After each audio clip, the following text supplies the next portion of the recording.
Welcome to the follow-up of our first webinar, a case study explaining an approach on how to optimally position your RIM system by carrying out a regulatory information flow assessment. My name is Sara Berdijn, and I will guide you through today's webinar. I'm a consultant at Iperion Life Sciences Consultancy. One of my areas of focus over the past years has been regulatory information management, also in relation to IDP data standards. I've been a part of several projects, including regulatory information management systems, both from data migration perspective and by setting up processes and organizational structure to support data maintenance. Currently, I'm actively involved in process optimization in regulatory process landscape, one of the aspects of the case study presented in this webinar. First, I want to draw your attention to our previous webinar on how to optimize the use of your RIM system. Fritz Stolp, Managing Director of Iperion Life Sciences Consultancy, shared Iperion's experience with RIM's business implementation. The recording is available on our website and materials ready to be distributed upon your request. Looking at the agenda of this webinar, it consists of two parts.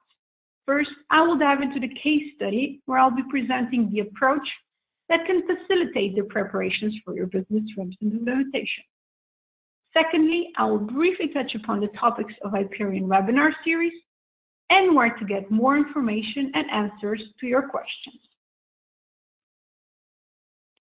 Starting off with the case study, I first wanted to address some general aspects and observations we have seen in the past while talking to our clients about their RIM's experience.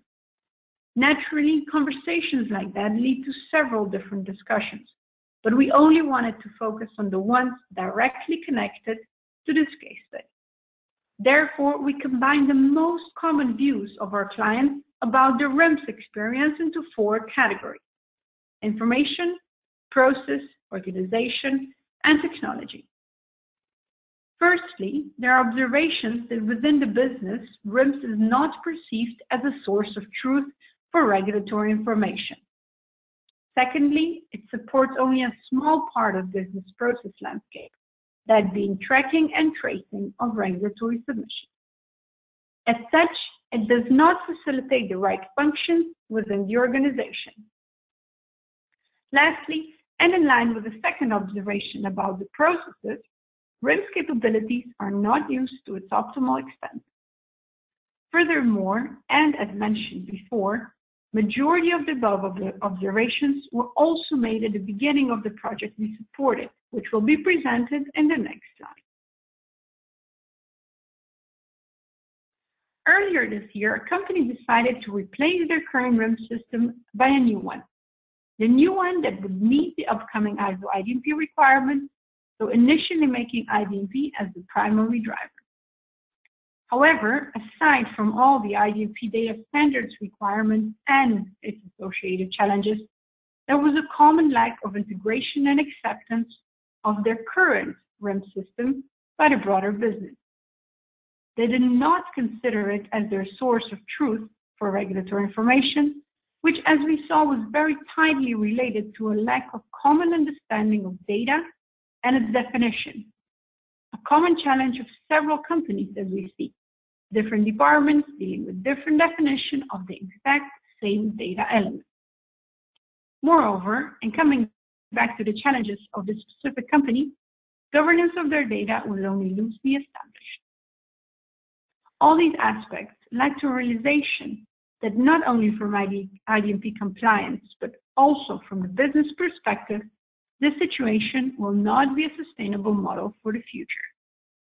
Therefore, the project was initiated to answer the following questions. First, how can the new RIM system facilitate product data maintenance, also in line with IDP compliance requirements? And second, how can the system better facilitate the business? As such, one of the goals was therefore a higher adoption, satisfaction, and integration of RIM's with broader organization. And secondly, the RIM's becoming a central system of information for several processes and departments. The initiative to address the main questions was divided into 3 stages. First, the current stage was defined, including, but not limited to, the following questions. How is RIM system currently used? Which business processes and data it supports?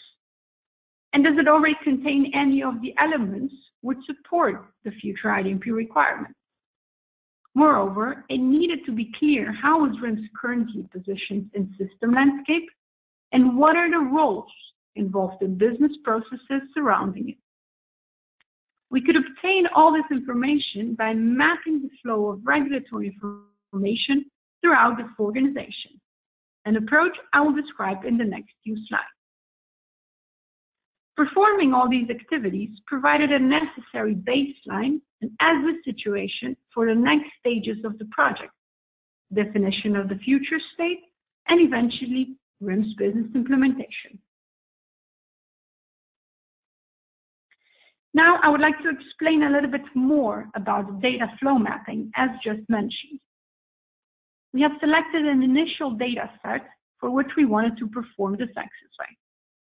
Example of this data set could be a subset of ISO IDMP data elements, or maybe the most business critical information within a company. This data was divided into 5 categories based on the nature of each element. Then, as if a change to a specific data element was triggered, mapping of the information flow was carried out, from initiation of the change to the final capture of an updated information. This was performed for all 5 categories.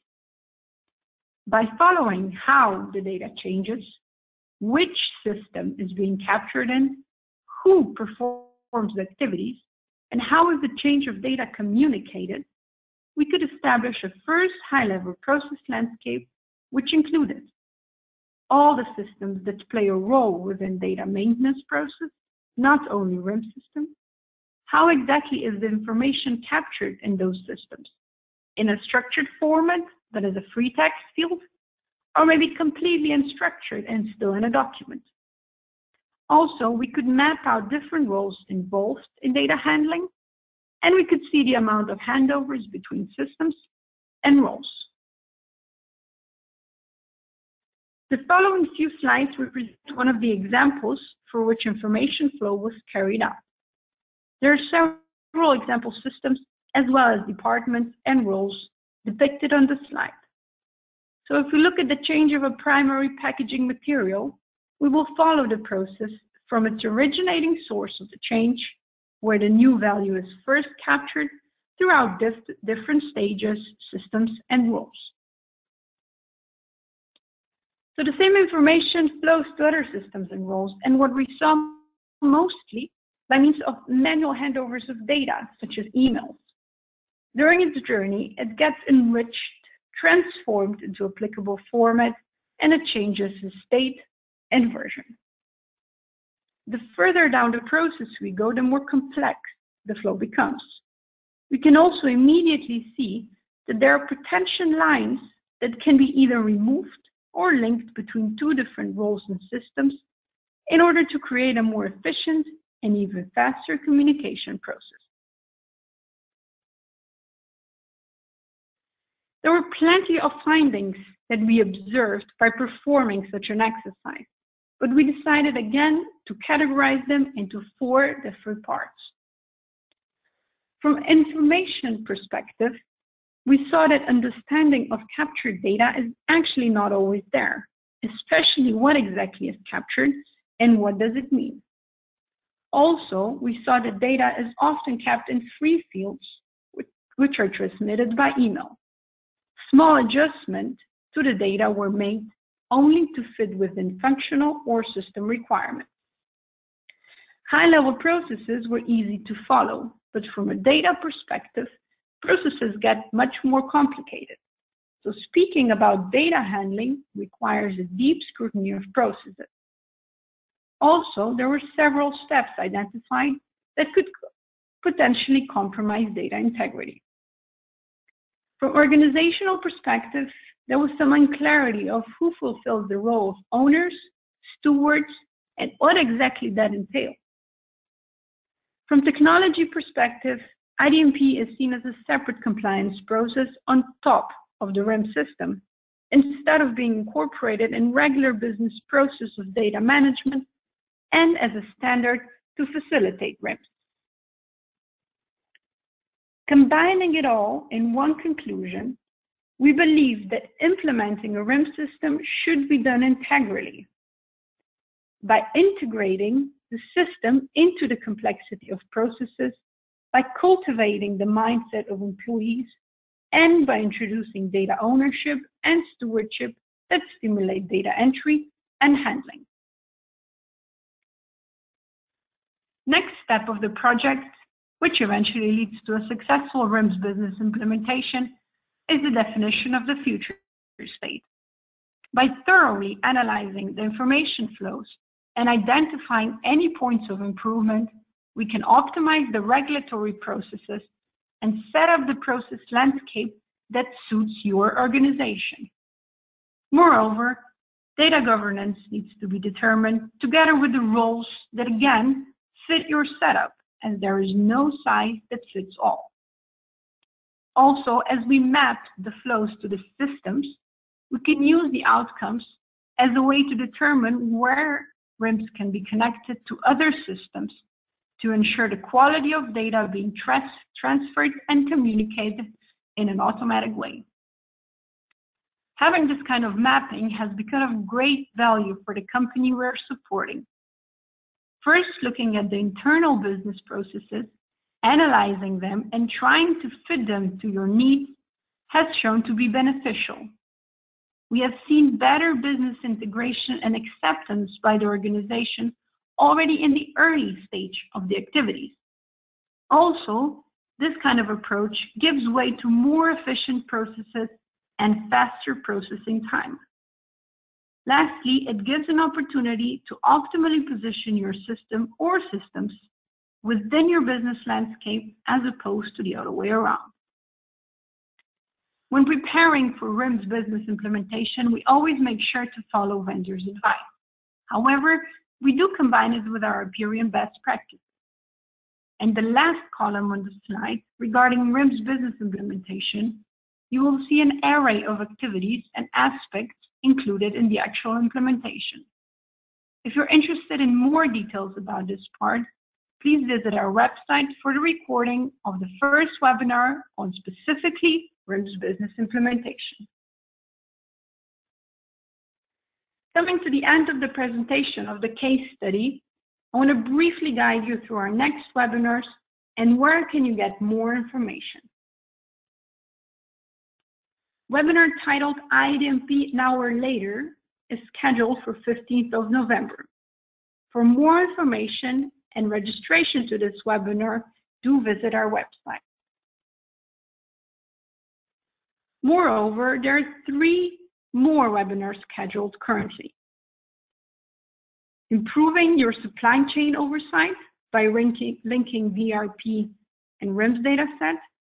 Some words about structured content authoring. And lastly, how to bring it all together by an integrated information management. Do visit our website for more information. Lastly, I want to thank you for your attention and for joining this webinar. Hopefully, I speak to you soon. Thank you and have a good day.